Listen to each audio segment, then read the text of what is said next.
Thanks for joining me, hope you're doing well. The Gnostic Nag Hammadi texts contain reports of inorganic beings called Archons. They're a type of artificial intelligence infection that somehow seeped into this reality. In Greek, Archons means rulers or lords. These beings see themselves as the rulers and enslavers of humanity. Archons hide like energetic parasites in the depths of our psyche.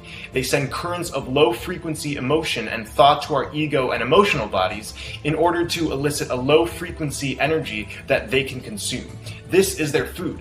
This is part of the reason this matrix was set up, so these Archons can keep being fed. Our chakra implants further help them accomplish this.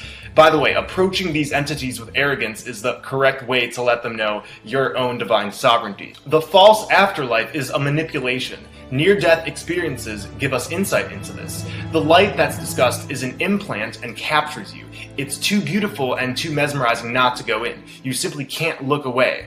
Meeting family members and loved ones is incredibly common in near-death experiences, but these aren't actually their spirits, they're Archons who are manipulating you into crossing over. Who you see has been shown to depend on who is important in your life and what culture you come from. As shown on this table, people from India experience different types of loved ones luring them in during near-death experiences than Americans. It's not static. Whoever was important to you is placed there so you feel most comfortable crossing.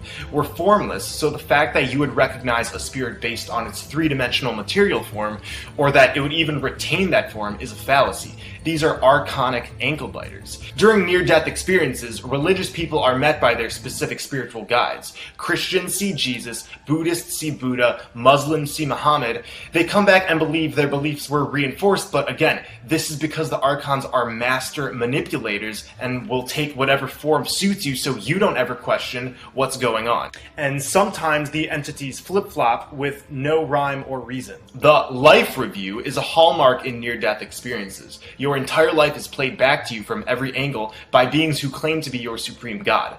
They have this ability because the all-seeing eye is literally recording every aspect of your life, further trying to reinforce that these Archons have power to execute judgment over you, and eventually sending you back to be recycled as energetic food. One of the biggest deceptions is the idea of being a bad human who must rework karma in order to be worthy of leaving the cycle of reincarnation.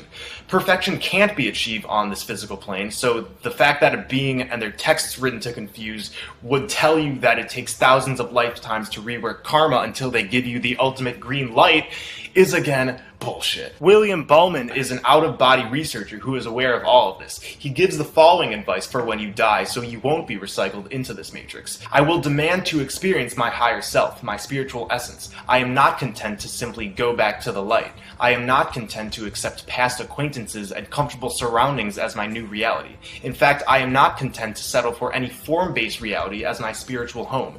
We are not helpless victims of an external force that dictates or directs our reality and our lives. We are bestowed with the power of free will and the ability to take spiritual action. This same message is mentioned in the first apocalypse of John.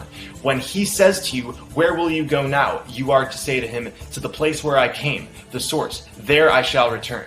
As I've been mentioning in other videos, one of the ways to exit this plane of deception in our lifetime is through the center of this plane, where all compasses point to come pass. We're currently in a hologram. This isn't where we come from, and the Archon parasites are the ones using this hologram to be fed. I'll further explain in future videos. So